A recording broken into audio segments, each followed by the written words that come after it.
Boa noite, pessoal. Eu agradeço aí a presença de todos. Meu nome é Jorge Luiz Loyola.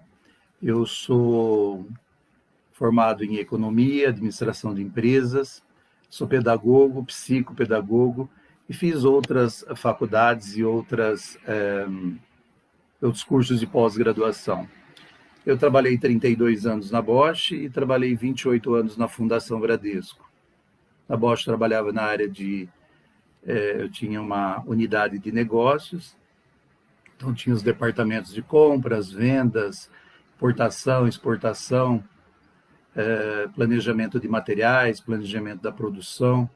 E na Fundação Bradesco eu fui professor de várias matérias, administração de empresas, recursos humanos, marketing, e nos últimos 24 anos eu fui coordenador dos professores e dos alunos, os cursos de administração e contabilidade, o curso de eletrônica, curso de processamento de dados e, por último, o ensino médio. No momento, eu sou aposentado e trabalho há 6 anos na Arquimedes e numa outra escola aqui da região. Na Arquimedes, eu sou professor dos vários cursos, né, que nós temos lá, contabilidade, logística, enfermagem do trabalho, eletrônica, manutenção automotiva, meio ambiente, segurança do trabalho.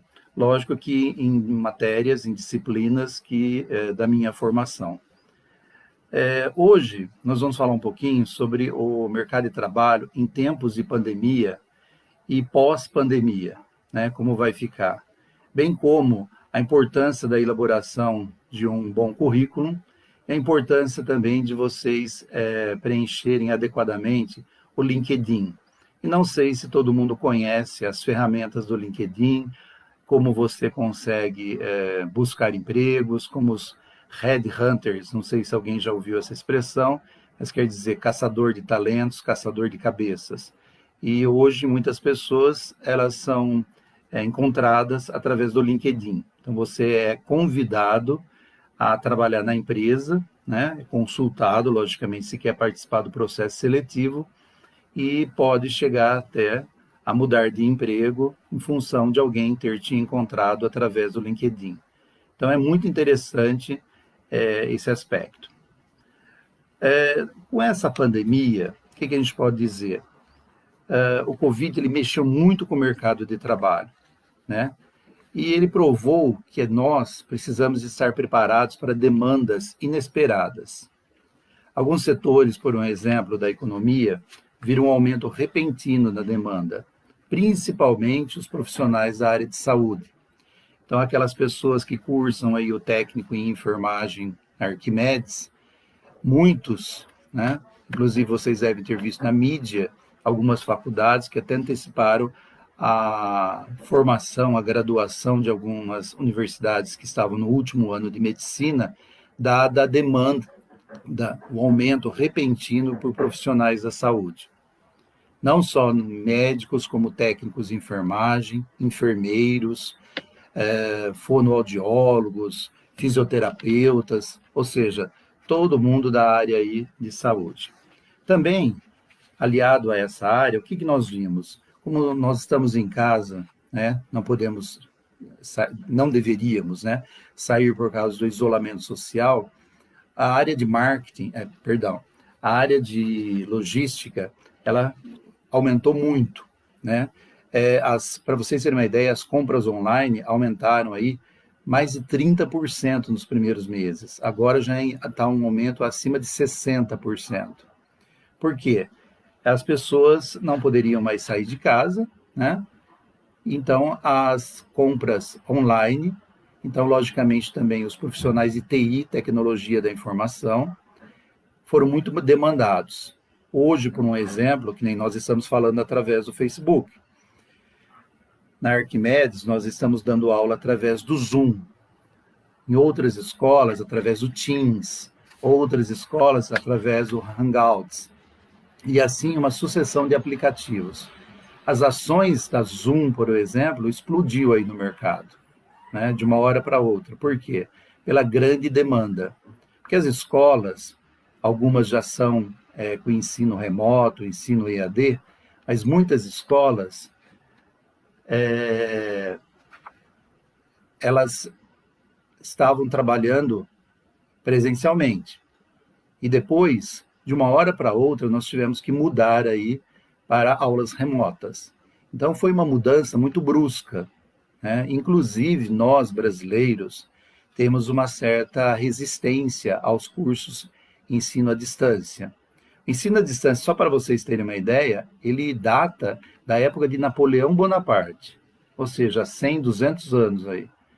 Quando eu, particularmente, fiz cursos EAD, eu tenho 59 anos, fiz curso com 15 anos EAD, e onde o curso EAD, como ele era? Através de um livro, onde você tinha a lição, depois tinha todo picotada a lição, você estudava a lição, fazia o exercício, destacava aquela folha do livro, da apostila, dobrava, punha num envelope, colocava no correio, mandava para a escola, demorava acho que uma semana, 2 para chegar, daí até eles corrigirem, te devolver, um mês depois você recebia a tarefa corrigida manualmente, você via com caneta vermelha, etc e tal. Isso já era o ensino à distância. Hoje, com o advento da tecnologia, com o advento aí da informática, né, celulares, computadores, notebooks, etc e tal, então a distância diminuiu. Hoje nós temos cursos aí, eu já fiz cursos, aliás, eu adoro fazer cursos, ainda que eu já tenha 59 anos e eu tenha nascido literalmente com a máquina de escrever Olivetti, né, no colo, vocês, eu acho que a grande maioria, ou muitos de vocês, nasceram com o computador ou o celular já praticamente, né? Então, estão muito mais próximos da tecnologia. Mas nós temos uma certa resistência. Na Europa, nos Estados Unidos, em vários países do mundo, já é muito normal terem cursos, né? Nós podemos fazer curso, inclusive, se vocês quiserem, na Europa, Estados Unidos, Espanha, Portugal, tudo EAD, né? Então, com essa demanda por novos profissionais, surgiu, para vocês terem uma ideia, o segmento, então surgiu a necessidade do pessoal de TI, né? Então, hoje, por um exemplo, você faz compras nos supermercados, você entra em contato com o supermercado, você tem o site no supermercado, no próprio site já tem os preços, você faz toda a sua lista de compra. Já existia isso, mas era pouco usado. Hoje, como a maioria das pessoas não querem sair de casa para não se expor, principalmente as pessoas que se encontram na faixa de risco, né? Como eu, por exemplo, né? Beirando 60 anos, com problemas cardíacos, etc. e tal. Então, é mais fácil você entrar em contato entrar no link no site, né? do supermercado, fazer sua lista, e daí eles entregam perfeitamente na sua residência. Então, a área do supermercado, para vocês terem uma ideia, segundo a Cato, aumentou 6.000 vagas na região, na área de supermercado. Então, além da área de TI, como eu tinha falado, da tecnologia da informação, além da área de enfermagem também, que eu tinha falado, né? Outro setor que aumentou muito, e está aumentando, e nós vamos falar depois do pós-pandemia, é o atendimento ao cliente, né? Está com cerca de 10.000 vagas em aberto. E principalmente na área de logística, que é um dos cursos que nós da Arquimedes oferecemos, que é muito bom, o técnico em logística, assim como eu já mencionei o técnico em enfermagem também, né? 3.000 vagas na região, né? Na área de logística. Por quê? Hoje tudo é logística, né? Então, ou seja, e a logística, hoje as pessoas pensam muito que a logística é só o embarque e o desembarque, o carregamento num caminhão e não. Não, a logística é tudo, é desde o momento em que nós entramos num site de um supermercado, de uma loja, de uma venda online, né? As vendas online aumentaram assustadoramente. E quem tem que entregar o material para você? Então, desde o momento em que você coloca o pedido entra dentro do site, né, da empresa, ele é baixado o pedido, ele é separado, é o famoso, chama-se picking, né, é separada a mercadoria, ela é embalada, ela é colocada no correio, no Sedex, a forma que você comprou, até chegar na porta aqui, por exemplo, do meu edifício, na porta da sua residência, etc. Tudo isso é logística, né? Então, a área de logística, ela está crescendo, ela já estava em ascensão, principalmente aqui na região de Campinas, porque nós temos inúmeras indústrias que se localizaram aqui ao redor de Campinas, nas cidades vizinhas, em função de nós termos várias estradas, as principais estradas cortam Campinas e as cidades vizinhas, Hortolândia, Sumaré, Valinhos, Vinhedo, Nova Veneza, toda a região metropolitana de Campinas. Então, muitas empresas, e principalmente por causa das duas universidades maiores, né, a PUC, Unicamp, mas principalmente por causa da Unicamp, o CPQD e vários outros institutos que nós temos aqui, muito importantes. Então, já era uma área muito visada pelas empresas, né? Nós somos, não sei se vocês ouviram, mas nós somos a 14ª economia do país. Nós somos a única cidade que não é capital, né?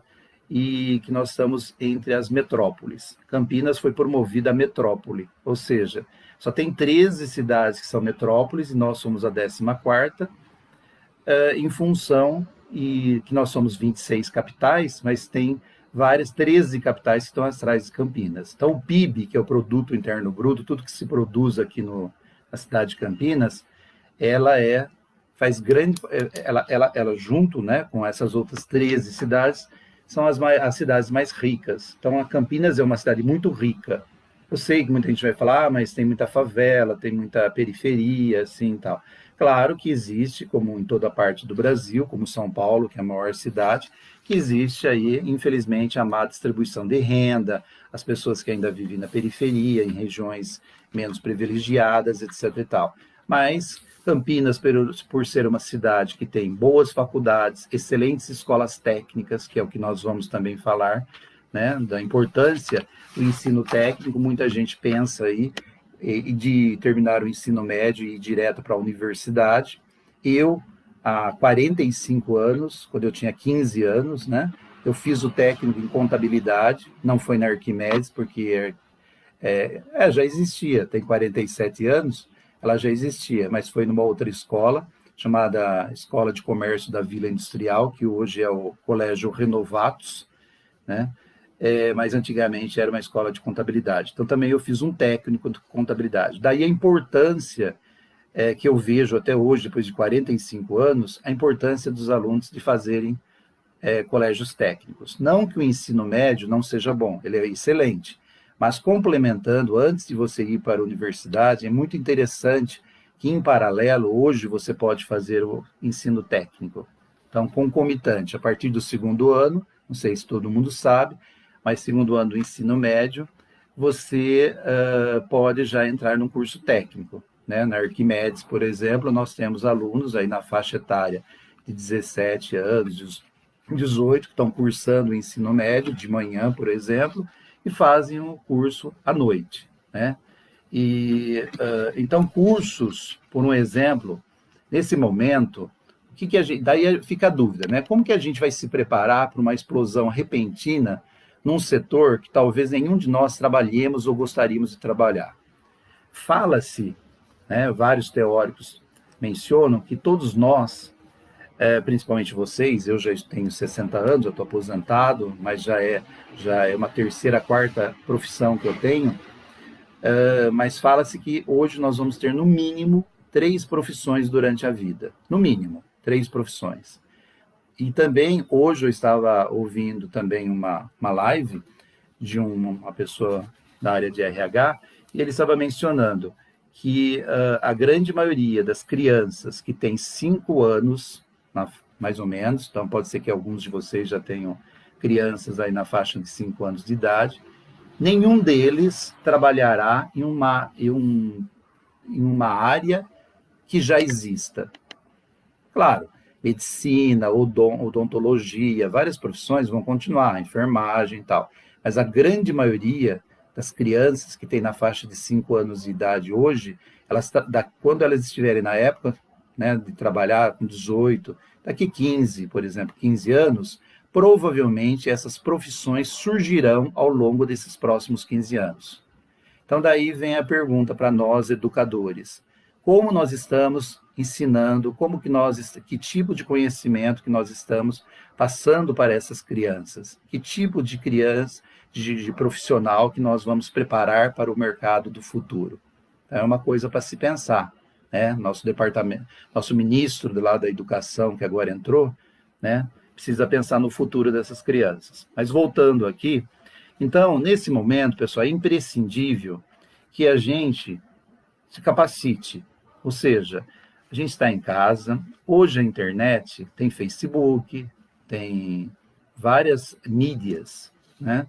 E vários aplicativos que são interessantes para você jogar, para você brincar, etc. e tal, num tempo que você está ocioso. Por outro lado, hoje existem muitos sites, né? Que são gratuitos, alguns não, mas muita coisa boa na internet, né? Principalmente no YouTube, você pode escolher qualquer tema que você imaginar. Então, hoje, eu diria para vocês, né? Eu tenho 45 anos de trabalho. Comecei aos 15 e 45 anos. Sou aposentado há 9, mas já tenho 45 anos de trabalho. Então, eu diria para vocês, a formação tem que ser constante. E nós temos que aproveitar esse momento. Então, checar, por um exemplo, né? Quais cursos técnicos que tem aí no mercado? O que o mercado, entrar nos vários sites de empregos, como exemplo, a Cato, por exemplo, o Indeed, vagas.com, todo tipo aí de sites, e checar o que eles estão solicitando. No próprio LinkedIn, que nós vamos falar um pouquinho daqui a pouco, o próprio LinkedIn, quanto, né? Quais são os cursos, quais são as formações, quais são os idiomas, quais são as especificidades, as especialidades que hoje o mercado está exigindo. E vá ao encontro desses cursos. Temos cursos online, né? A escola, por exemplo, Arquimedes, né? Nós estamos com um projeto aí de introduzir o curso de administração de empresas, além dos cursos de contabilidade, além do curso de logística, né, do curso de eletrônica, de manutenção automotiva, de segurança do trabalho, de meio ambiente, de enfermagem. Para quê? Para que nós, né, nós temos 47 anos aí no mercado de trabalho e no mercado educacional e, logicamente, de trabalho, né, porque nós encaminhamos, muitas empresas entram em contato conosco, muitas empresas. Eu dei aula, por exemplo, para um diretor de uma empresa em que ele me disse que ele veio à escola para recrutar estagiários. Ele gostou tanto da grade do curso de eletrônica que ele falou para a garota da recepção, me matricule no curso que eu vou fazer o curso. Ele era o diretor da empresa, mas ele não tinha conhecimento de eletrônica, né? Ele era mais na área administrativa. E eu dei aula para ele, um senhor aí em torno de, acho que não tinha 40 anos, né? Gostou muito e ele agregava muito. Inclusive, ele aproveitou um ou outro aluno lá da própria classe, né, que ele observou e que convidou para ser estagiário na empresa dele. Então, você vê como é interessante aí a constante formação, né, a capacitação. Além disso, não basta que você tenha um bom currículo atualizado. As empresas, elas têm que te conhecer, né? Então, com relação ao currículo, por exemplo, como eu tinha falado para vocês, é importante que você tenha um currículo atualizado. Hoje em dia, por um exemplo, você pode checar e fazer vários currículos. Eu selecionei muita gente para trabalhar na Bosch, selecionei muita gente para trabalhar comigo na Fundação Bradesco, professores. Trabalhei numa outra escola também, que eu era coordenador do projeto da Claro, para colocar 400 alunos com deficiência física, visual, auditiva, nas principais capitais. Então, eu selecionava muitos professores. Então, o que a gente observa no currículo é que muita gente comete alguns pequenos enganos. Primeira coisa, seu nome. Colocar lá seu nome, a sua idade. Eu já escutei alguns profissionais falando que é melhor não colocar a idade, é melhor colocar a data de nascimento. Mas uma coisa ou outra, de uma maneira ou outra, a pessoa vai fazer o cálculo. Então, para evitar até que a pessoa tenha que fazer contas, eu particularmente prefiro colocar a idade já, 23 anos, 24, por exemplo, no meu caso, 59 anos. Então, se é um profissional que eles querem que não tenha, né, não seja da minha idade, tem algumas empresas hoje que estão aproveitando muito as pessoas com uma determinada idade. Teve um tempo que as pessoas acreditavam que acima de 40 anos a pessoa era um velho no mercado de trabalho. Hoje já não. Hoje já existem várias empresas, né, que viram que a mão de obra qualificada e com uma maior experiência é muito salutar também para as empresas. Lógico que eles têm que trabalhar com as diferentes gerações, né? Nós temos a geração dos baby boomers, que fui eu, por exemplo, década de 60, tem a geração X, né? Tem a geração Y, e agora nós temos a geração Z, que nasceu a partir de 2000. E, claro, não é que nem horóscopo, que você fala hoje, você lê lá, se você sair na rua hoje, você vai ser atropelado. Então, todas as pessoas de um determinado signo vão ser atropeladas. Não. As gerações também não podemos generalizar, mas tem algumas características próprias, e principalmente a geração Y, a geração Z, são aquelas que nasceram literalmente com o computador no colo, ou seja, que elas já estão com a tecnologia, né? Não tem aquela dificuldade, como a minha geração, por um exemplo, ela teve para se adequar ao computador. Né? Em 80, quando eu entrei na Bosch, não existia computadores. Né? Assim, tipo notebook, desktop na mesa. Isso aí foi lá para a década de 90 em diante. Então, essas adequações que precisam ser feitas. E então eu ouvi já profissionais dizendo que não deveria colocar idade no currículo. Porque eu entendo também, porque, por um exemplo, se eu coloco lá 59 anos e eles querem uma pessoa de 30, de 20, logicamente o meu currículo já será descartado. Se eu não coloco a idade, pelo menos eles vão, eu posso chegar, talvez pelo meu currículo, né, até o entrevistador, o recrutador, selecionador. Ou seja, me conhecendo, talvez veja que eu não sou tão velho assim, veja o meu currículo. Então, eles mencionam que se você não coloca a idade, você cria até uma possibilidade de você chegar até o recrutador. E se você coloca a idade, talvez você já corte essa possibilidade imediatamente. Eu acho que pode ser assim e também não. Porque também, se eles não querem uma pessoa com a minha idade, 59 anos, eles querem um de 25, 30, eles vão dar uma desculpa, como todas as empresas fazem. Olha, a gente vai ficar com o currículo do senhor aqui, e quando houver aí, a gente vai analisar. E no outro dia você vai receber um e-mail, quando recebe, né, mencionando que você não preenche os pré-requisitos ou não preencheu os pré-requisitos. Então, por isso que eu acho que deve colocar a idade. Endereço, pessoal, completo. Não adianta mentir o endereço. Muitas pessoas mentem o endereço. O endereço é interessante colocar, porque se é uma cidade aqui em Campinas, se é um emprego aqui em Campinas, e eles solicitam que a pessoa more em Campinas, e você mora em Hortolândia, Sumaré, hoje em dia é difícil as empresas colocarem isso, porque a maioria não é tão próximo e tem tantos meios aí de transporte, né? Eu acredito que não tenha tanto problema. Mas coloque o seu endereço. E-mail, pessoal. O e-mail é muito importante que você coloque um e-mail profissional. Por exemplo, o meu é jorge.loyola@yahoo.com.br. Porque há pessoas que colocam aqueles e-mails de brincadeira. Eu já tive assim, Beatriz Safadinha, já tive assim, Cristina Atrevida, e-mail assim que me passaram, né?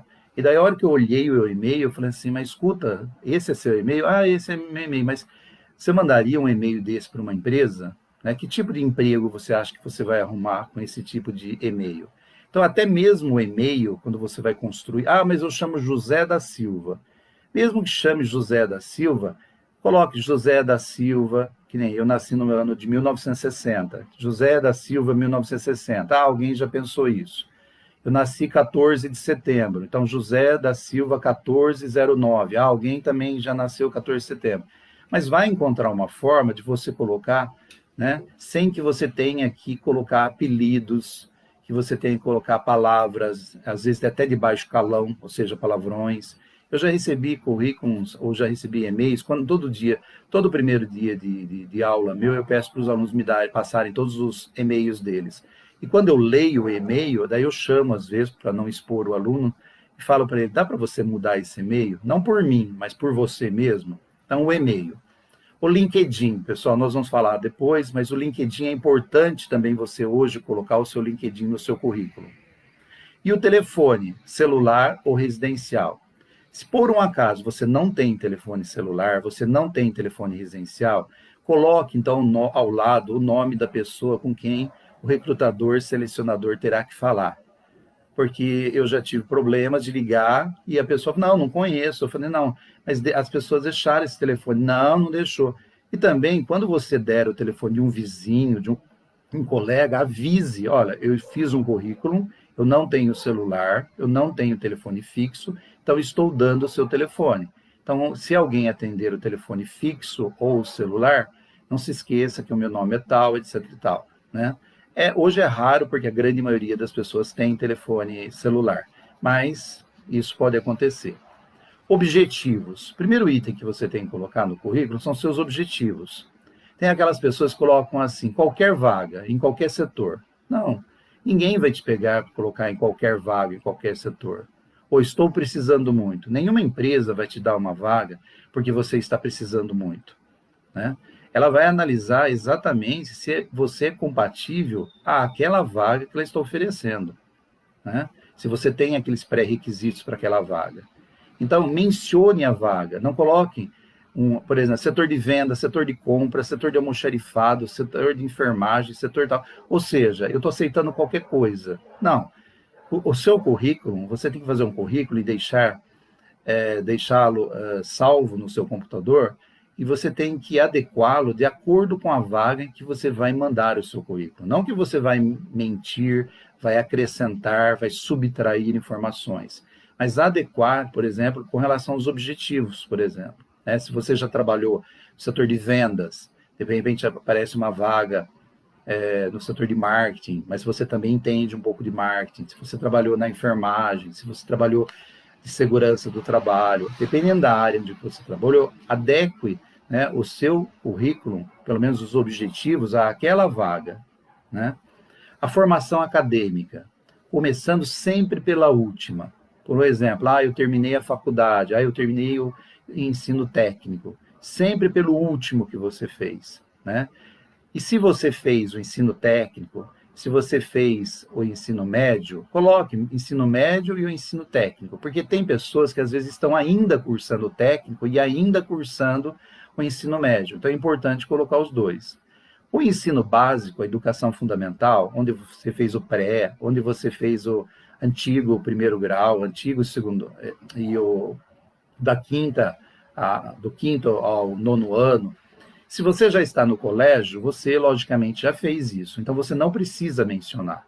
Tá? Então, nada de mencionar as escolas primárias, as escolas, né? Se você tem o colégio, tem a faculdade. Quem, por exemplo, já está na faculdade, né? Já terminou a faculdade, nem menciona o colégio, a não ser que o colégio seja um colégio técnico. Daí é interessante.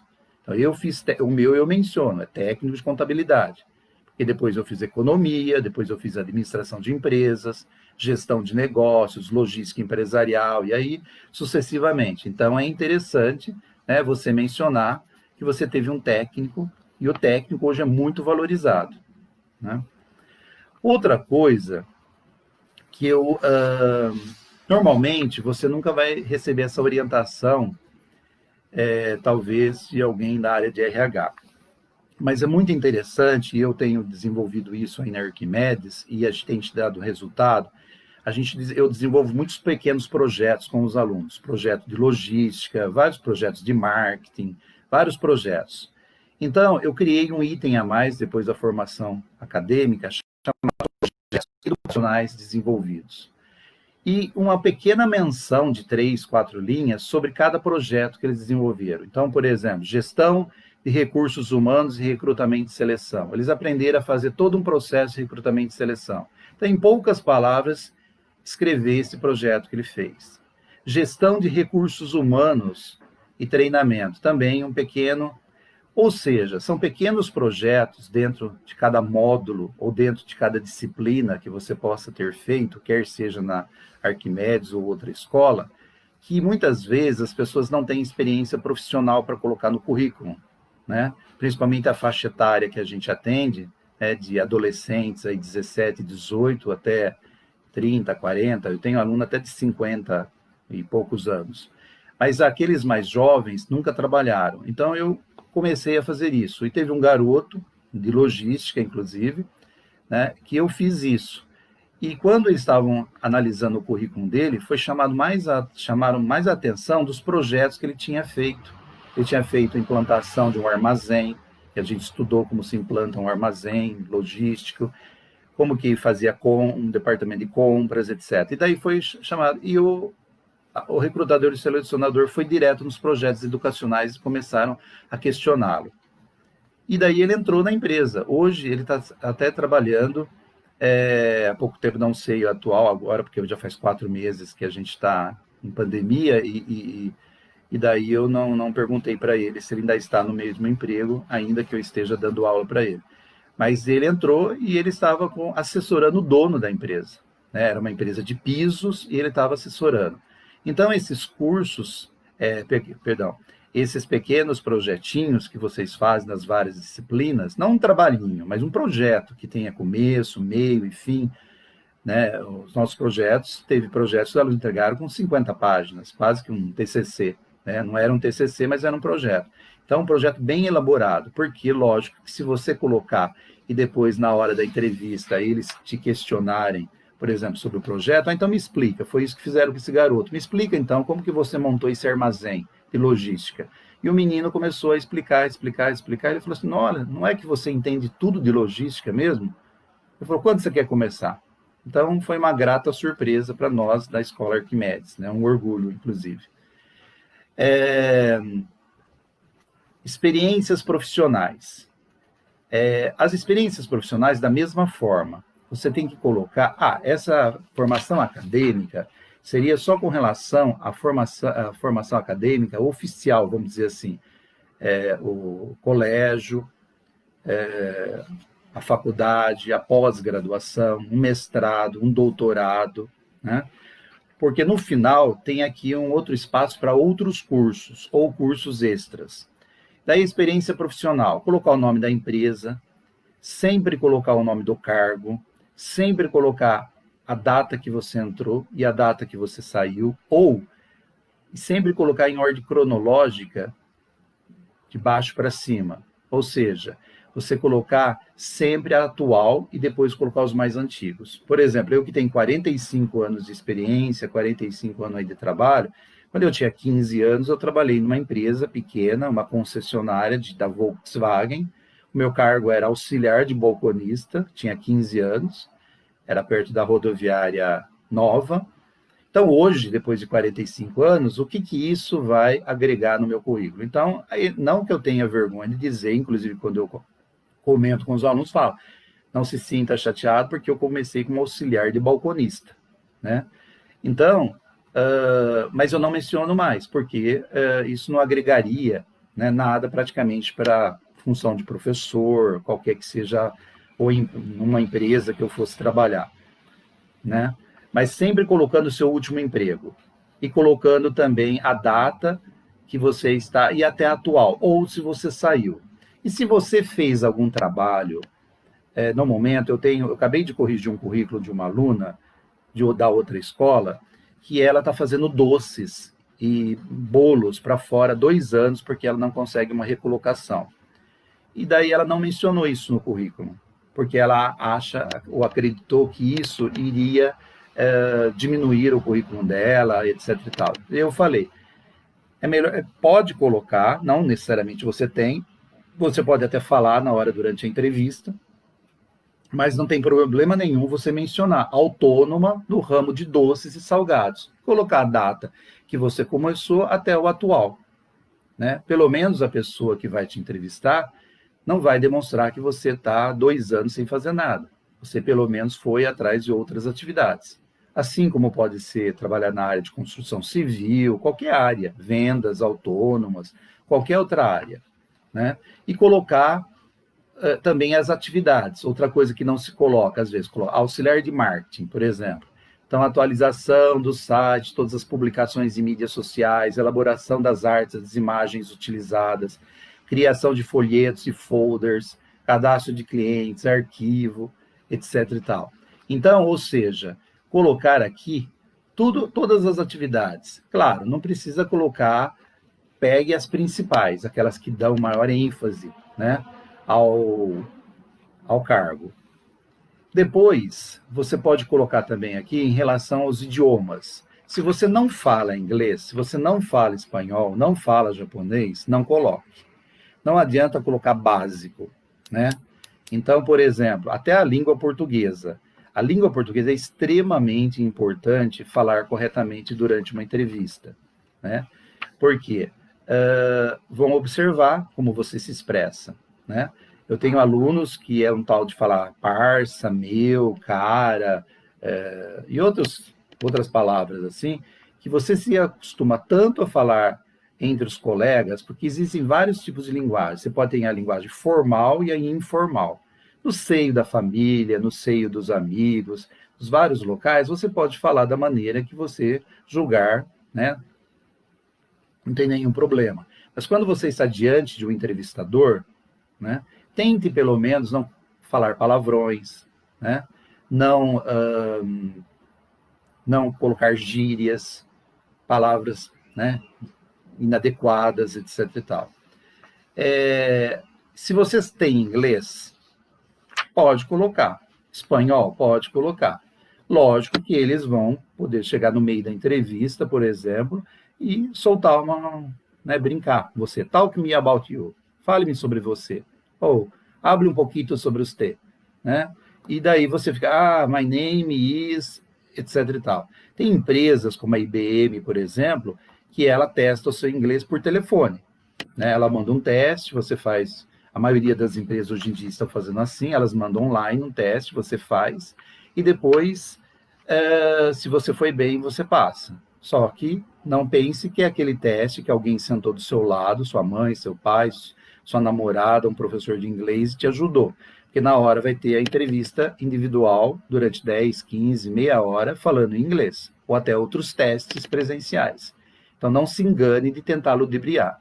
A IBM é uma empresa que faz muito isso, ela faz o teste pelo telefone, e depois ela te chama lá, porque ela já não quer perder tempo para saber se a pessoa já, como eu diria, pipocou no inglês na ligação, ela já nem vai te chamar lá. Né? Então, tomem cuidado. Espanhol, a mesma coisa, etc. Depois, nós temos os cursos extras. Aqueles cursos que você fez de pequena duração, hoje tem vários sites, e hoje também a Escola Arquimedes, por um exemplo, oferece vários cursos livres, né, das várias áreas, tem uma relação imensa, é só vocês consultarem as meninas da área de vendas ou no site. Então, tem vários cursos de curta duração, 4 sábados, vários dias na semana, não um curso técnico de um ano e meio, mas curso de pequena duração, que são extremamente importantes para a sua atualização. Né? Eu tenho muitos alunos que fazem esses pequenos cursos para se atualizar. Fez faculdade, fez técnico, mas faz 10, 20 anos que está fora do mercado, etc. Mas normalmente a gente observa que essas pessoas procuram esses cursos no momento de desespero. No momento, quando passa 20 anos numa empresa, eu via isso muito na Bosch, eu tive funcionários na Bosch que trabalharam lá durante 30 anos, não fizeram faculdade, não fizeram um técnico, não foram estudar idioma, de repente foi desligado. Daí com um salário vultoso, né? Daí o mercado hoje, se vocês entrarem, tem várias publicações de salários, o salário médio, o salário base da carreira, o salário médio de mercado e os mais altos. E todas as empresas, de modo geral, por uma questão aí de custos, elas estão baixando ou rebaixando os salários. Então, para que você tenha condições de se readequar ou mudar de emprego, precisa que você esteja sempre atualizado, sempre antenado. E não vá fazer um curso de reciclagem, de atualização, quando depois de 20 anos você for demitido. Hoje eu digo assim, que a gente tem que voltar Eu comecei a estudar aos 7 anos, parei agora aos 55, quando eu fiz meu último MBA. E agora estou até hoje dando uma olhada numa outra pós-graduação aí para fazer, né? Ao beirando 60 anos. Né? Eu tive um professor que entrou na classe há 75 anos, e ele falou assim, tenho 75 anos, estou fazendo meu segundo doutorado. Na época eu tinha 41, né, e já tinha cabelos brancos, e me sentia o velho da classe. Eu falei, se ele tem 75, está estudando, eu tenho 41, então significa que pela diferença eu tenho 18 anos. Então, vamos lá. Então, não tem idade. Então, eu tenho alunos na Arquimedes com 52, com 50 e pouco, não tem idade.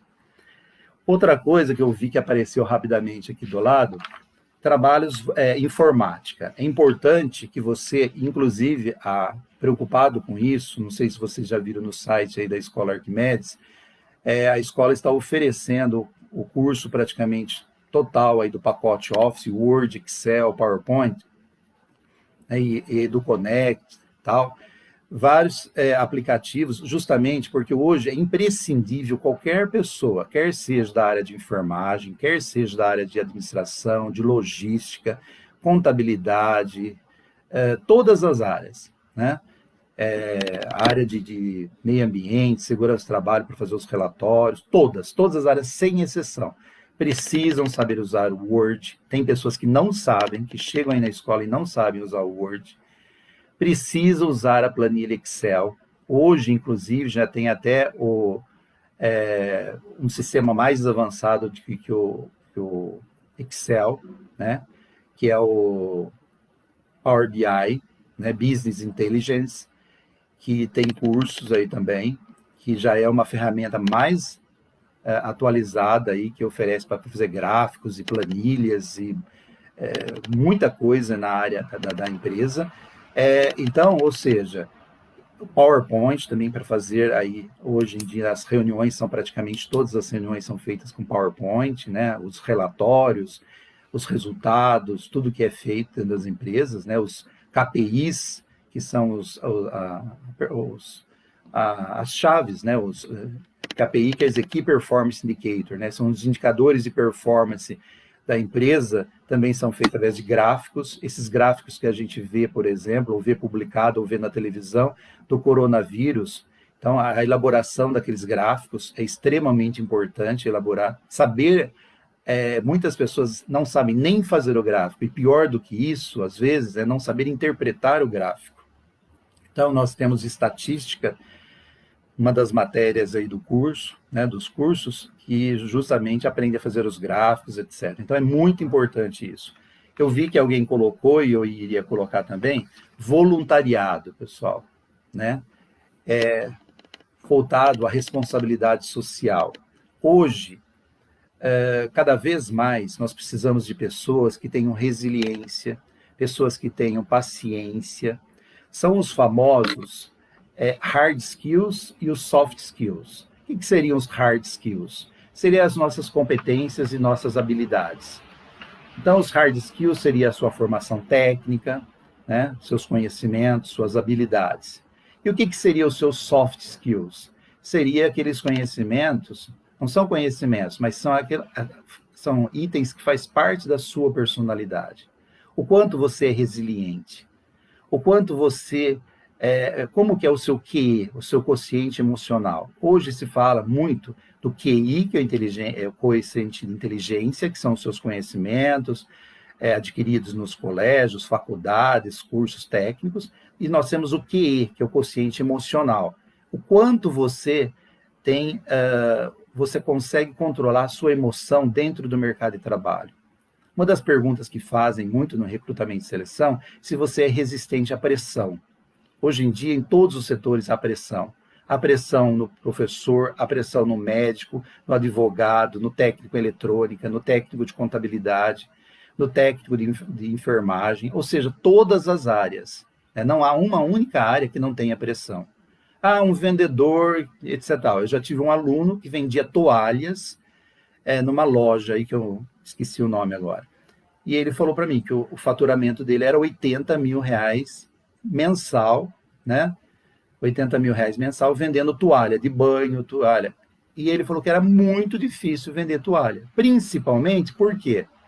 Porque ele era homem. Então, mais um item. Porque as mulheres chegavam para comprar e falavam assim, eu queria ver toalha. Olha, essa aqui, essa... não, eu quero ser atendido por uma mulher, porque o homem não entende nada de toalha. Então, ele falou, além de eu ter que faturar 80 mil reais, ainda me puseram, né, no setor de toalhas. Daí ele tive até que pedir para transferir, porque ele falou, de toalha eu não consigo, porque existe até um feminismo aí, né, que só querem. Então, um outro item, pessoal, é o trabalho voluntário. Por que o trabalho voluntário é tão importante, né? Nós aqui brasileiros não temos o hábito de fazer trabalhos voluntários. Por exemplo, ir numa creche, no final de semana, num asilo, por exemplo, ou qualquer outro tipo de entidade, né? Eu já tive 2 alunos, que eu dou aula de espanhol, eu tive 2 alunos que coincidentemente faziam aqui espanhol comigo e não se conheciam, e se conheceram no corredor, e os 2 trabalhavam numa ONG no Jardim Itatinga, cuidando das crianças, filhos das prostitutas que trabalham lá. E daí tem uma ONG lá, né, coordenado por umas freiras, e que ficavam com as crianças dessas prostitutas. E eles iam aos domingos fazer um trabalho filantrópico, né, um trabalho de voluntariado, com brincadeiras, com ensinamentos, etc. e tal, né, evangelização também, em relação a essas crianças. E isso é muito importante você colocar no teu currículo.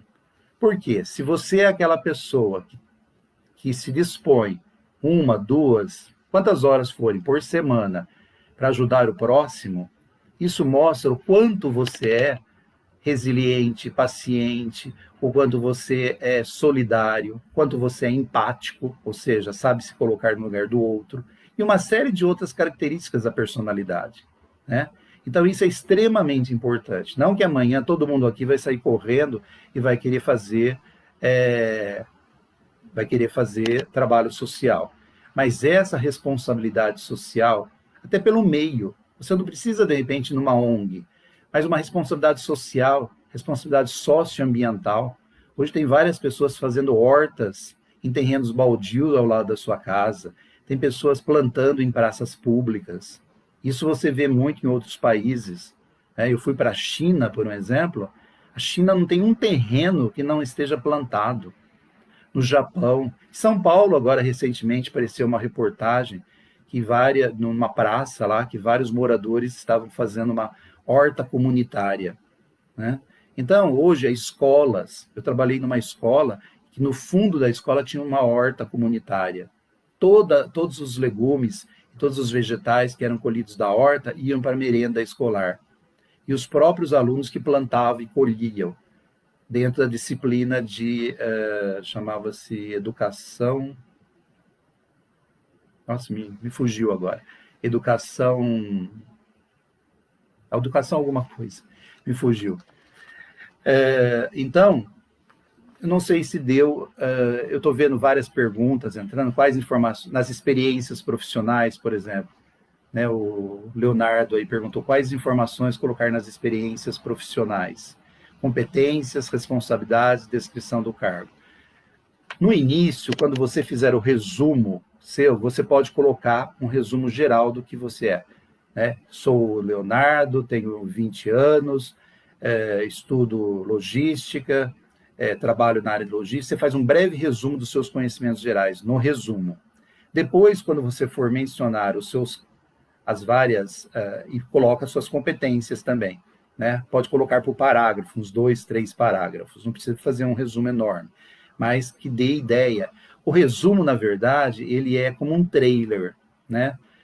Ou seja, é como a gente vê um trailer na televisão e de repente fala, nossa, esse filme deve ser muito bom. Então, você tem que criar, nesse pequeno resumo, a expectativa no recrutador de falar assim, nossa, gostei do que eu li no resumo, deixa eu ver o resto, né? Porque se você faz... hoje, por um exemplo, eu estava estudando, dando uma olhada, etc., há muitas pessoas que colocam no LinkedIn, ao invés de colocar último posto de trabalho, a última função que teve, colocar assim, procurando recolocação no mercado. Procurando recolocação no mercado. Então, procurando recolocação no mercado é uma das piores coisas. Coloque sua última função na empresa, ou aquilo que você quer trabalhar. Mas não colocar procurando recolocação no mercado. Ninguém vai te dar um emprego de pena. As pessoas vão colocar, né, agora já falando do currículo, falando do LinkedIn. No LinkedIn, não sei se todo mundo conhece, mas no LinkedIn é um site, como se fosse o Facebook, né, um aplicativo, só que é profissional. Então, a primeira coisa que a gente já fala é assim, uma vez eu vi um aluno sem camisa no LinkedIn. Daí eu escrevi para ele, eu falei, o André, chamava André, escrevi no inbox, que ele também era meu amigo do Face, falei, o André, eu não sou mais seu professor, seu orientador, você não está mais na minha escola, né, na nossa escola, mas o que significa essa foto sem camisa no LinkedIn? Eu falei assim, que tipo de emprego você está procurando, né? Daí eu falei, se você quer um emprego sério, você tem que colocar uma roupa adequada, né? Não precisa ser terno, gravata, mas no mínimo uma camiseta, né? Então, começa pela foto, né? Às vezes você vê fotos de mulheres fazendo biquinhos, fazendo caretas. Não, tire uma foto normal, não precisa tirar sério, não precisa tirar sorrindo, não precisa tirar, muito menos colocar foto com filho, etc. É a tua foto que você tem que colocar, né? A mais normal possível, uma foto normal. Né? Não precisa ser foto 3x4 também, pode tirar e recortar e colocar. Outra coisa, não coloque essa recolocação no mercado de trabalho. Né? Ali no LinkedIn, não sei se todo mundo conhece, mas o LinkedIn ele tem vários pontos. Então ele é praticamente um currículo. Se você elaborou o seu currículo, é você deixar o currículo do lado e ir preenchendo o LinkedIn. Só que além do LinkedIn você preencher todo o seu currículo, né? Você vai colocar tudo, datas, endereço, nome de escola, o mais completo possível. E lá já tem todos os dados a serem preenchidos. E não paga nada. As empresas que trabalham com o LinkedIn pagam, mas nós, como usuários, não pagamos. Então, daí você preenche lá todo o teu currículo. E, como se fosse o currículo, né?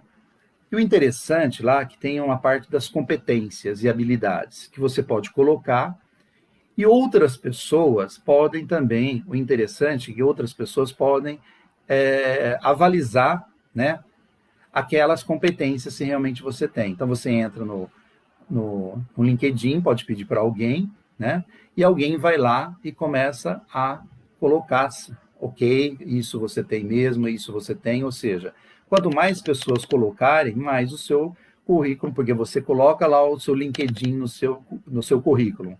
Alguém quer saber mais alguma coisa que não está no currículo, porque o currículo, esqueci de falar, mas não é muito bom você colocar muitas páginas. O ideal seria, no máximo, 2 páginas. Outra coisa, o currículo não pode ser não tirem currículo frente e verso. Não, é uma folha e 2. Uma vez eu tive uma aluna bem carente que ela me mostrou o currículo dela e era assim, era frente e verso o currículo dela.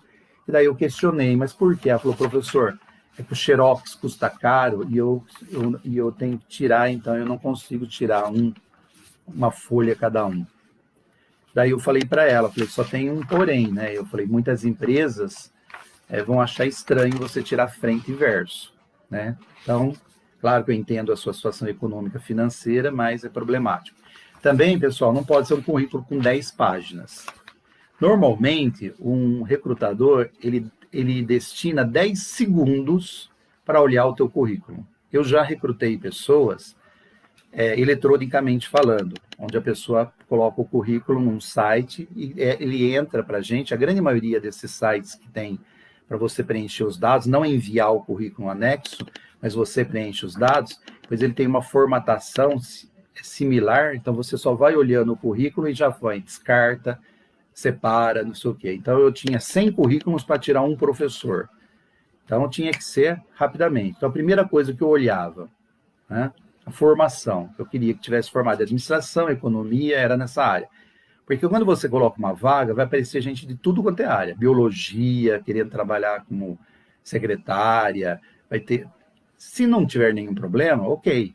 Mas no caso específico, era para professor de administração de empresa, eu tinha que ter alguém formado em administração, economia, logística, etc. Então eu descartava. e alguns eu jogava para fazer uma segunda análise. Daí me sobravam uns 10, 15. Eu fazia uma outra análise, por exemplo, né? E daí que eu ficava com 8 mais ou menos no final. Daí eu mandava por Skype marcando, porque era em outras cidades, era nas capitais do Brasil inteiro. Então era uma admissão para dar um curso, né, de curta duração, de 3 meses, e eu fazia esse recrutamento e seleção à distância. E depois fazíamos uma entrevista via Skype. De todos os casos, eu só tive um caso em São Paulo que realmente deu um pouco de trabalho ao professor, mas terminou o curso. Mas eu tinha que fazer reunião semanal para orientá-lo, colocá-lo assim, de acordo com as orientações da empresa e da escola. Mas do restante, todos foram muito bem. Então, com relação ao LinkedIn, como eu estava mencionando, vocês podem colocar... Então, pedir para as pessoas, ela é interessante. Você faz o LinkedIn e depois você pede para as pessoas linkarem com você, né? Você vai, como o Facebook, você vai convidando as pessoas. As pessoas podem ou não, né? Então, o ideal é você pedir para as pessoas que você já conhece. Então, seus antigos colegas de trabalho, seu chefe anterior, seu gerente, seu diretor. Pode ser que a pessoa caia no e-mail e a pessoa aceita ou não aceita, né? Normalmente as pessoas aceitam.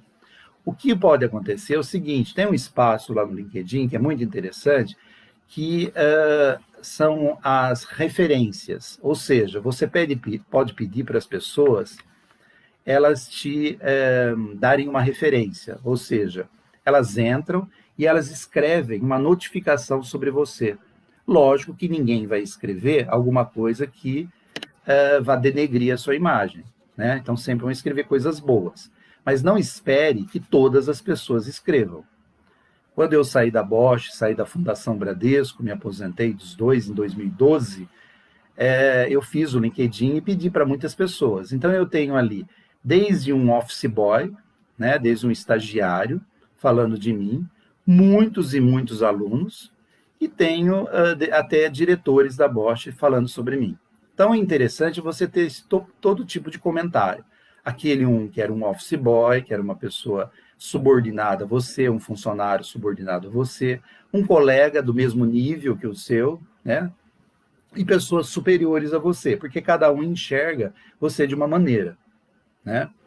Então, talvez um funcionário meu escreveu algumas coisas referente à minha pessoa como líder dele, né? Os meus colegas, né, no mesmo nível hierárquico, escreveram, né, de acordo. Um diretor, por um exemplo, escreveu com outras palavras.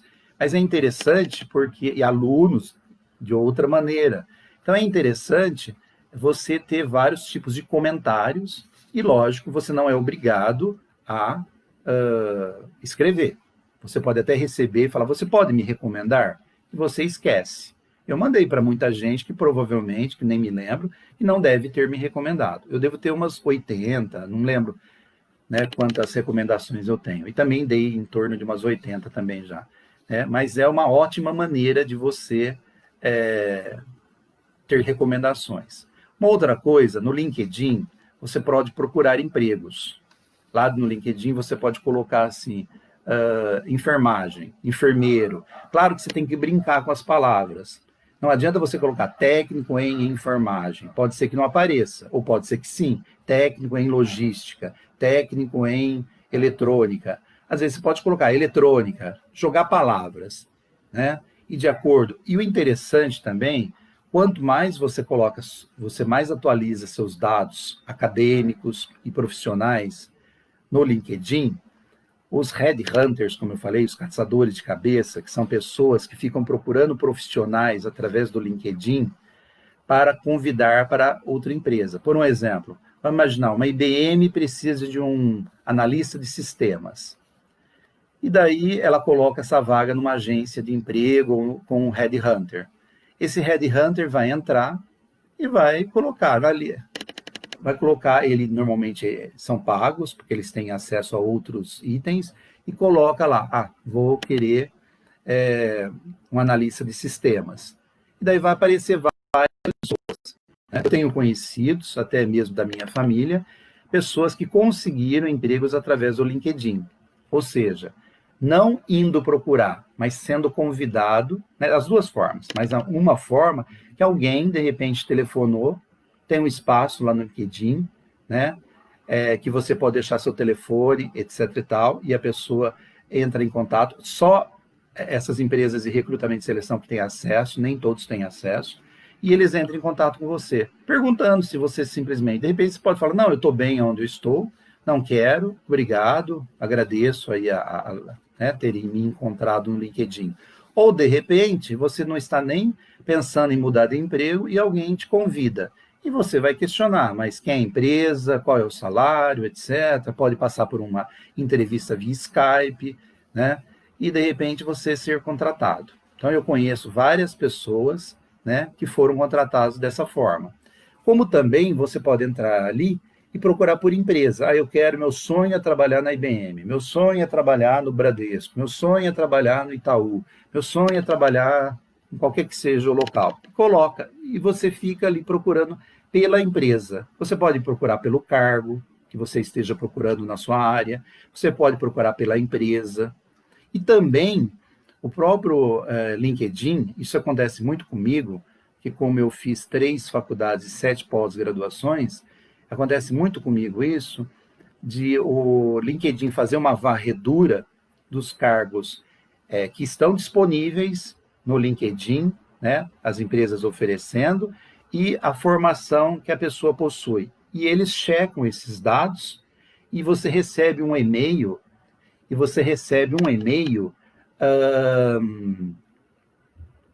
no seu e-mail oferecendo uma série de vagas. Então, claro, vai receber vagas das mais assim diferentes possíveis. Eu recebo gerente de supermercado, trabalhar na área de administração de um banco. Então, eles olham lá pela sua formação, né? E daí você vai atrás, né? Se você se interessar, você pode até mandar teu currículo. Então, o próprio LinkedIn, ele faz uma varredura no sistema, né? E ele te manda as vagas, né? E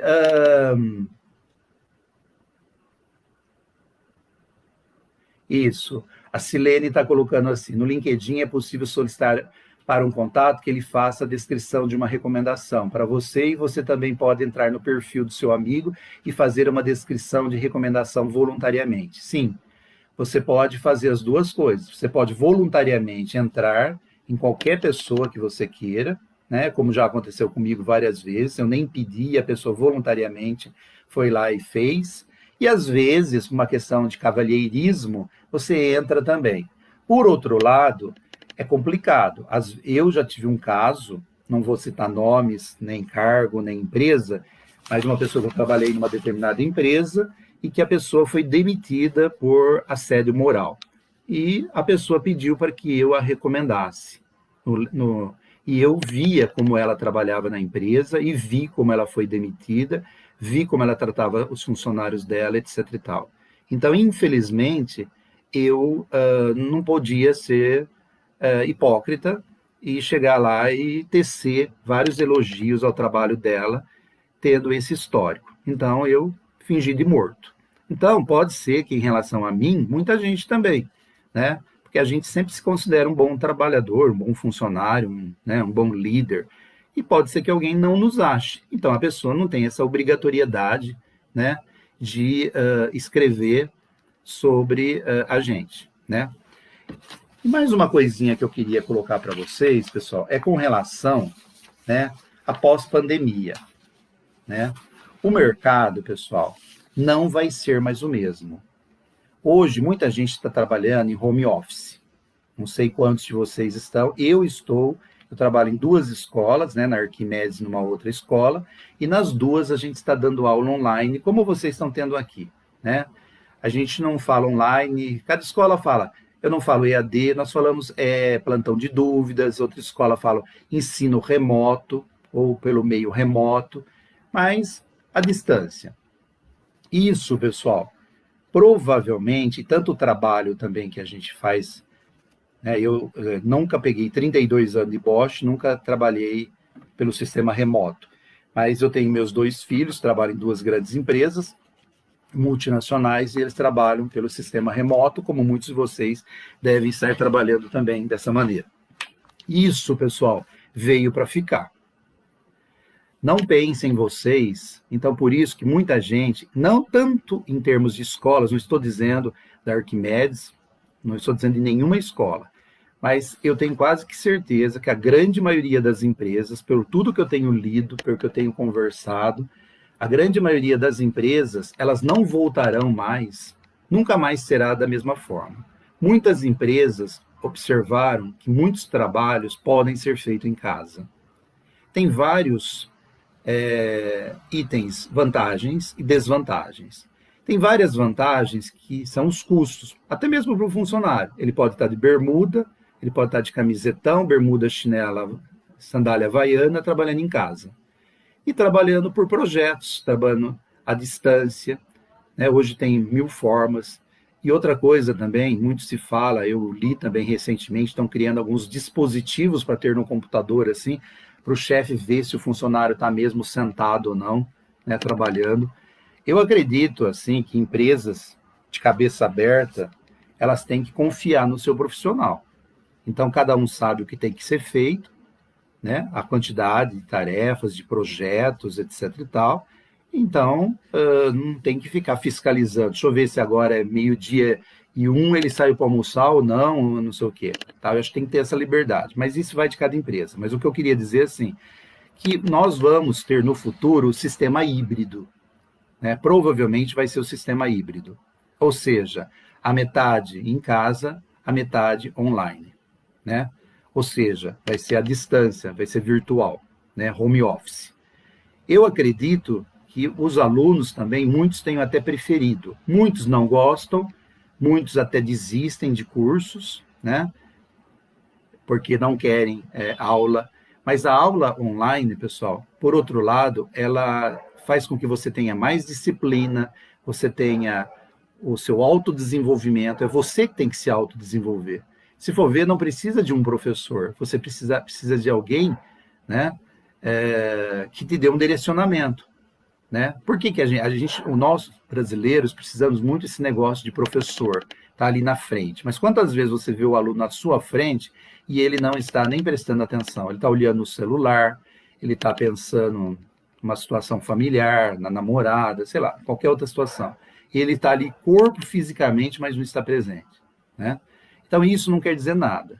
Então as entrevistas, por um exemplo, hoje em dia, de acordo com a pandemia, né, estão sendo feitas muitas vezes online. Mesmo antes da pandemia, já estavam sendo feitas online. Mas agora muitas estão sendo feitas online. Né? E... eu estou lendo aqui, por isso que eu me perdi um pouquinho. Então, estão... justamente vai ser essa forma híbrida. Né? Tem uma pessoa aqui me perguntando, o Elcio, gostaria de saber, se possível, talvez não esteja dentro da pauta desta live, muito útil, muito bem elaborada, e se tratando do pós-pandemia, qual a situação atual do Brasil no tocante à indústria 4.0 e qual o impacto na mão de obra? Olha, Elcio, tudo que eu tenho lido, né, e tudo que eu tenho procurado aí ver com empresas, pessoas nas grandes empresas, no ramo acadêmico também, realmente a tecnologia, pessoal, a diferença, nós vamos sair dessa pandemia com muitas lições, as famosas lessons learned, lições aprendidas, né? Então, a tecnologia, a indústria 4.0, outro dia eu fiz uma live, não uma live, eu fiz uma gravação para colocar no site, no portal da minha outra escola, sobre a logística 4.0. Então, isso é uma realidade, o que você está falando, né? Da indústria 4.0. Cada vez mais as profissões, por um exemplo, o ascensorista, muitos de vocês nem sabem, né? Nem conheceram. O ascensorista vem da palavra ascensor. Ascensor quer dizer elevador em espanhol. E daí a gente chama ascensorista, mas chama de elevador, devia chamar elevadorista, né? Mas tudo bem, palavra emprestada do espanhol. Hoje a gente não encontra mais ascensorista nos prédios. Por quê? É uma profissão em extinção, ou já foi extinta. O datilógrafo, uma profissão extinta. A secretária, nas grandes empresas, já é uma profissão que está em extinção também. Antigamente, cada chefe, cada gerente tinha uma secretária, hoje não tem mais. Quem tem secretária? Um diretor, um presidente, um vice-presidente. Na minha época, isso há 8 anos, nós tínhamos uma secretária para 800 pessoas e ela foi demitida. Por quê? O gerente, o diretor, ele tem um notebook que ele pode responder os e-mails, ele tem um notebook que ele pode pagar o celular, as contas dele, tem uma máquina de café que ele pode ir lá apertar o botão e pedir o chocolate, café, cappuccino, a água que ele quiser. Ou seja, não tem mais a necessidade de se ter hoje, tudo é informática. Quer mandar um e-mail? Manda. O presidente, o vice-presidente, um diretor, ainda eu diria, o que vai ter? Essas, sem menosprezar, né? Auxiliar administrativo trabalhando nas empresas, numa recepção, de um médico, de um advogado, de um consultório dentário, mas uma secretária executiva, como existia, é um cargo. Hoje elas têm que sempre agregar alguma coisa à função delas, porque só secretária está em extinção. Assim como outras profissões. Por exemplo, não sei se vocês conhecem aquela etiqueta inteligente, hoje nós utilizamos o código de barra, né? O código de barra já tem 40 anos, ele já é idoso, já está ficando velho. Hoje vai ter a etiqueta inteligente. Então, caixas de supermercado, claro, alguém vai falar assim, eu já vi no Enxuto, eu já vi nos mercados XYZ, que é o seu autoatendimento, que você vai lá, passa o seu carrinho e só vai passando lá e você mesmo paga, põe o cartão, etc e tal. Mas ainda tem que ter uma menina ali para olhar, para ver se o brasileiro não vai roubar, etc e tal. Mas, já nos Estados Unidos, em vários outros países, por um exemplo, hoje você chega com o seu carrinho, com 100 produtos, você vai parar num campo magnético, como é o sem parar, o carro passa, e o sem parar, ele lê lá no seu carro, né, e já cai na sua conta o quanto você gastou de pedágio, vai acontecer a mesma coisa. Então, caixa de supermercado é um cargo em extinção também. Porque vai ter etiqueta inteligente, a hora que passar o produto, né, ele vai ler na hora, 100 produtos, você não vai tirar do carrinho, você vai pôr o seu cartão, você vai pagar e uma cancelinha vai abrir e você vai sair com o seu carrinho. Então não vai precisar mais de caixa de supermercado. Em lojas, a mesma coisa, né? Você não vai precisar mais de atendente nas lojas. Você pega a roupa, cada roupa tem uma etiqueta inteligente, já tem lojas assim, que você coloca em cima dessa maquininha de RFID, chama RFID, né? Uma sigla em inglês, né? E daí ele já vai ler o valor das camisetas, as calças, etc. Já sai do lado, se você quer nota fiscal paulista ou não, coloca o cartão, paga, e daí você já retira a mercadoria. E ao mesmo tempo já desmagnetiza a etiqueta para você não passar lá na saída e de repente tocar a campainha que você possa estar saindo com algum produto roubado, etc. e tal. E assim nas empresas, a grande maioria das empresas, estão colocando robôs.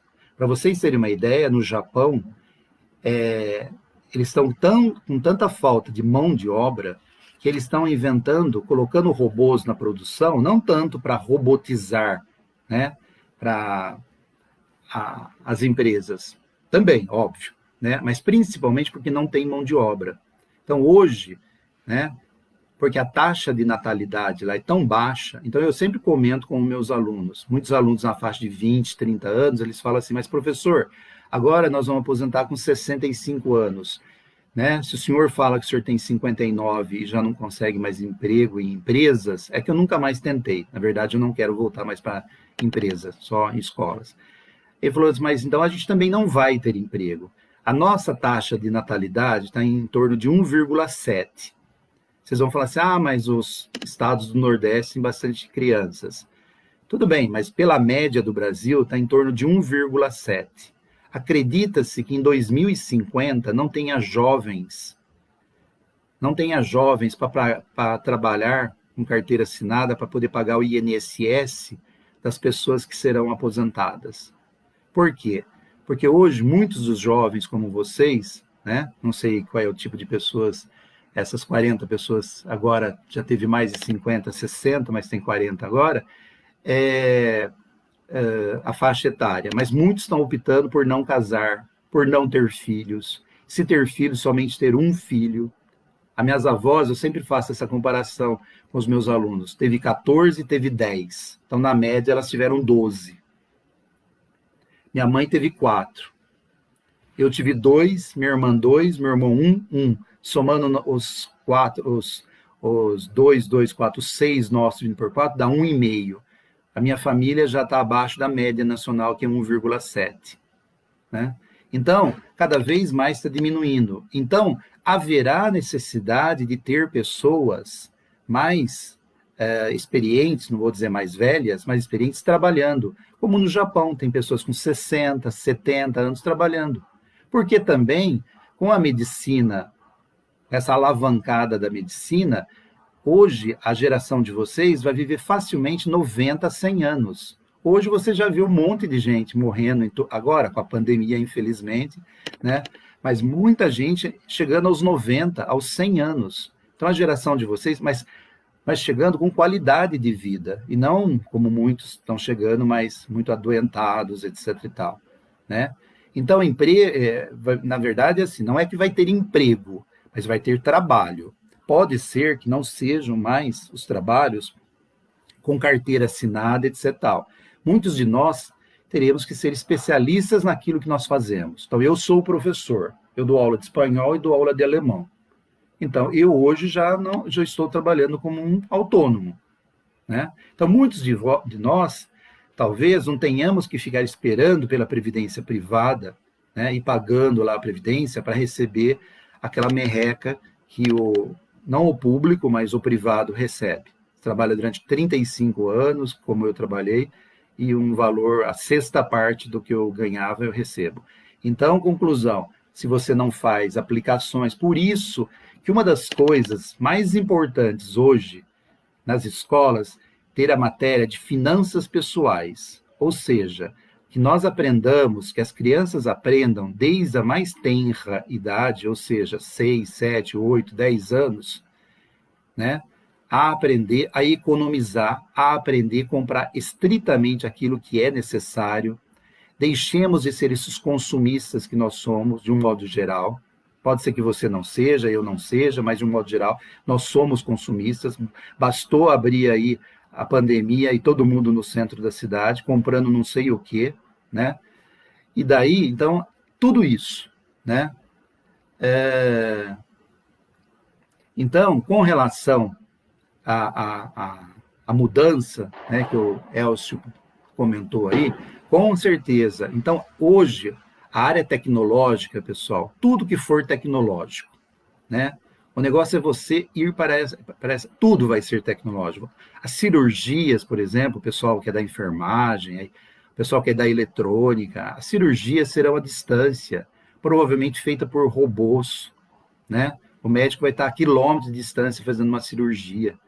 Eu tenho um ex-aluno da Fundação Bradesco, né, que ele foi uma vez dar uma palestra para a gente, ele tinha 5 empresas relacionadas a isso. Ele estava já fazendo software, junto com os professores da Unicamp, da área de medicina, principalmente eu tive um tumor cerebral ano passado, por exemplo, foi feito tudo pelo nariz. Não precisei cortar a cabeça, nada, eu tirei o tumor de 4,5 centímetros de dentro da minha cabeça. Tudo pelo nariz. Então, você vê como a medicina está adiantada, né? E isso tudo que é tecnologia, né? Então, não é que vai faltar emprego. O que vai faltar, trabalho, é para as pessoas que não investirem na sua formação. Por isso que aquela pessoa que para... Outro dia eu tinha uma menina aí no curso de eletrônica, e eu falei assim, garota, o que você vai fazer depois do curso? Eu falei, ai, professor, não, já estou muito velha, estou cansada. Eu falei, quantos anos você tem? Tenho 30. Eu falei, 30, isso é velha? 30 e você está cansada? Então, o que você dirá de mim? Né? Eu falei, não, você está terminando eletrônica aqui, parta para uma faculdade de engenharia eletrônica, engenharia elétrica, alguma coisa relacionada. E ela trabalhava na Dell Computadores. Então, hoje em dia, você tem que estar investindo a todo momento e vendo quais são as profissões do futuro. O que o mercado oferece? né? O que o mercado está aí oferecendo? Que tipo de trabalho? Que tipo de funções? Que tipo de atividades? E está sempre um passo à frente. Hoje tem 12 milhões de desempregados, ou, quer dizer, isso é o que eles falam, deve ter o dobro, né? Eu ouvi falar que tem, na verdade, só na informalidade, 43, são 100, nós somos 210 milhões de brasileiros. 100 milhões de brasileiros só trabalham. Os outros 110 milhões ou são crianças ou são idosos, fora os 10, 12 milhões que estão no nem trabalha, nem estuda. Imaginou 12 milhões de jovens na faixa de 15 a 30 anos que estão no nem trabalha, nem estuda. O que vai ser o futuro dessa... Para mim, são tudo criançada, porque eu tenho 60 anos, meus filhos têm 30 e 28, então é tudo criançada ainda, de 15 a 30 anos. Então, quem é pai, quem é jovem, pessoal, o negócio é investir na sua formação. Por isso que a gente está falando dessa live, do currículo, do LinkedIn, da importância de fazer um curso técnico, porque nem todo mundo tem condição econômica, financeira de fazer uma faculdade. E outra coisa, muita gente, às vezes, tem o sonho da faculdade, só que vai fazer uma faculdade. Já teve uma aluna que falou, mas professor, a faculdade Y é boa? Daí eu falei, posso falar a verdade? É péssima, né? Porque ela me perguntou. Daí ela falou assim, mas é a única que eu posso pagar. Eu falei, então você tem que ver direitinho se vale a pena você pagar 4 anos dessa faculdade e sair com um diploma. Porque muitas empresas, eu sei porque a Bosch faz isso, tem 14 mil candidatos. Eles colocam um filtro lá, que eles não querem das faculdades tais, ou só querem das faculdades tais, eles já fazem uma limpa aí de uns 10 mil, sobra 4. Depois, quem sabe inglês, quem sabe isso, quem sabe aquilo, eles chegam a 500 candidatos. Hoje, é o que eu falo para os alunos, tomem cuidado, você não precisa fazer uma Unicamp, uma USP, uma Unesp, tá? Mas também não vai fazer a pior faculdade, aquela que paga R$150, R$200. Ah, mas só essa que cabe no meu bolso. Mas então você esteja ciente de que você poderá ser preterido para uma vaga, por uma outra pessoa que tenha feito uma outra faculdade, etc. e tal. Então, por isso que eu falo muito, faça um curso técnico.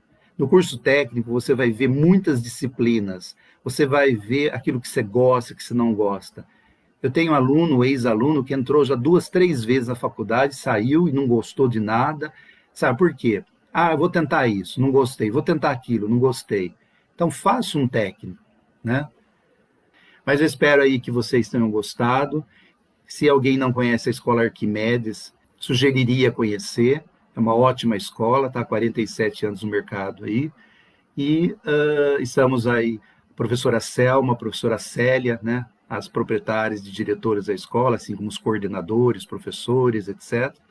Então, estamos sempre à disposição, né? Tem o site da escola, e espero que tenha ajudado, e se alguém tiver alguma dúvida, alguma pergunta, pode me escrever por e-mail, estou passando o meu e-mail aqui, ó, anotei aí meu e-mail, jorge.loyola@yahoo.com.br, e se alguém tiver alguma pergunta ou dúvida em relação ao currículo, LinkedIn, etc., pode escrever para mim que eu tenho o maior prazer em responder.